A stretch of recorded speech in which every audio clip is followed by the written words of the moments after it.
Friends, welcome to DM. நான் உங்கள் Uma. So இன்னைக்கு நம்ம பார்க்க போறது என்ன அப்படின்னா இணை எழுத்துக்கள் பார்க்க போறோம். ஓகேங்களா? ஸோ இணை எழுத்துக்கள் அப்படி இல்லைன்னா நட்பெழுத்துக்கள் அப்படின்னு சொல்லலாம். ஸோ அது என்ன அப்படின்னா இப்போ நட்பெழுத்துக்கள் அப்படின்னா என்ன சொல்லுவோம், நம்மளோட ஃப்ரெண்ட் அப்படின்னா நம்ம கூடயே இருப்பான் இல்லையா? ஸோ அந்த மாதிரி தான். ஓகேங்களா? ஸோ இணை எழுத்துக்கள் அப்படின்னா அந்த அந்த எழுத்து இருக்கு அப்படின்னா அதுக்கு இனமான எழுத்து தான் பக்கத்துல வரும் அப்படின்னு அர்த்தம். ஓகேங்களா? ஸோ அதுதான் சொல்லுவோம். ஸோ இந்த இடத்துல பாத்தீங்கன்னா உயிரெழுத்துக்கள்ல என்னென்ன இணை எழுத்துக்கள் இருக்கு அப்படின்னா உயிரெழுத்துக்கள்ல குறிலுக்கு நெடிலும் நெடிலுக்கு குறிலும் இனமாக இருக்கும். ஓகேங்களா? நட்பெழுத்துக்களா இருக்கும். அதே மாதிரி வல்லின எழுத்துக்கு மெல்லினமும் மெல்லினத்துக்கு வல்லினமும் நட்பெழுத்துக்களா இருக்கும்.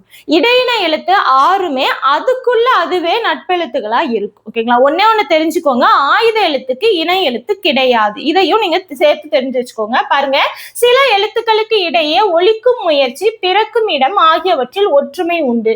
அவ்வாறு ஒற்றுமை உள்ள எழுத்துகள் இணை எழுத்துக்கள் எனப்படும். ஓகேங்களா? சோ அது ஒலிக்கக்கூடிய முயற்சி, எழுத்துகள் பிறக்கும் இடம்னு இருக்கு இல்லையா? சோ அந்த மாதிரி அது ஒலிக்கக்கூடிய முயற்சி பிறக்கும் இடம், இதை பொறுத்து என்ன ஆகுது அப்படின்னா அதுல ஒரு சில ஒற்றுமை இருக்கு.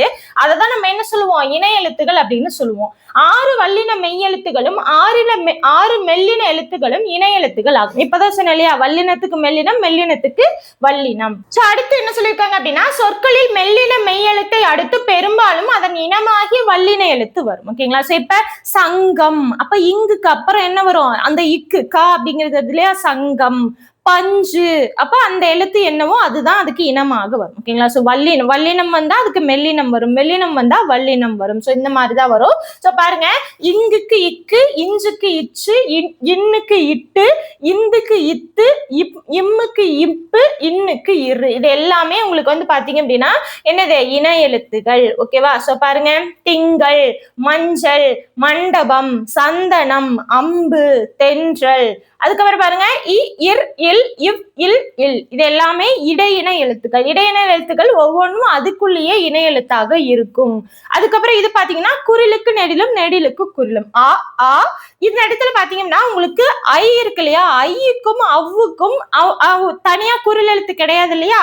ஐ வந்துச்சுன்னா நீங்க வந்து ஈ அப்படின்னு போடணும். ஓகேங்களா? சோ ஐ வந்துச்சுன்னா ஈன்னு போடணும், அவு வந்துச்சுன்னா ஊன்னு போடணும். ஓகேங்களா? சோ ஐக்கு இ, அவுக்கு உ, இது ரெண்டு மட்டும் தெரிஞ்சுக்கோங்க. மீதி எல்லாத்துக்குமே அது அதுக்கான குரில் எழுத்தே உண்டு. ஓகேங்களா? அதை நீங்க அப்படியே எடுத்துக்கலாம். சோ இது வந்து இடையினம், அதுக்குள்ளேயே அதுவே வந்து இதா இருக்கும், இணை எழுத்துக்களா இருக்கும். இங்க வல்லினத்துக்கு மெல்லினம் இணை எழுத்துக்களா வரும், இணை எழுத்துக்களா வரும். ஆயுதத்துக்கு இணை எழுத்து கிடையாது. ஓகேங்களா? சோ இதே மாதிரி யூஸ்ஃபுல்லான வீடியோஸ் வந்து நீங்க பார்க்கணும் அப்படின்னா நம்மளோட சேனல் சப்ஸ்கிரைப் பண்ணி வச்சுக்கோங்க. உங்களோட ஃப்ரெண்ட்ஸ் யாராவது டிஎன்பிஎஸ்சி படிக்கிறாங்க அப்படின்னா அவங்களுக்கு நம்மளோட சேனல் ஷேர் பண்ணி விடுங்க. ஓகேங்களா? சோ நம்ம அடுத்த கிளாஸ்ல பார்க்கலாம். தேங்க்யூ.